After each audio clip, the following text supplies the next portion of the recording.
গরম গরম ভাতের সাথে যদি এরকম মাছ ভাজি হয়ে যায় তাহলে এক প্লেট ভাত নিমিষেই শেষ হয়ে যাবে। হ্যালো এভরিওয়ান, আসসালামু আলাইকুম। আমি এই মাছ ভাজিটা করছি খুবই অল্প সময়ের অল্প উপকরণে, খুবই মজার হয়। আমি খুব সাধারণভাবে এটা দেখিয়ে দিচ্ছি। এখানে আদা রসুন বাটা, জিরে বাটা, ধনে বাটা, শুকনো মরিচ বাটা, একটু লেবুর রস, হলুদ, মরিচ, একটু মরিচটা বেশি করে দিয়েছি যে ঝাল হলে খেতে মজা লাগে। এটা মাখায় রেখে দিতে হবে। আর 2 চামচ দিয়েছি কর্নফ্লাওয়ার দিয়ে, এটা আমি 2 ঘন্টার জন্য মাখায় রেখে দিয়েছিলাম। এটা যত বেশি মেখে রাখা হবে তত বেশি মাছের ভিতরে মশলা ঢুকবে, খেতেও অনেক বেশি মজা হবে।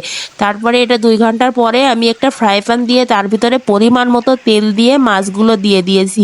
মাছগুলো মিডিয়াম টু লো আছে আস্তে আস্তে করে ভেজে নিতে হবে, যাতে মাছের ভিতর পর্যন্ত মশলা ঢোকে আর সিদ্ধ হয়ে যায়। মাছটা আমি পরিমাণ আমার প্রয়োজন অনুযায়ী ভেজে নিয়েছি। এটা সুন্দর করে একটু পোড়া পোড়া করে ভাজলে খেতে অনেক বেশি মজা লাগে।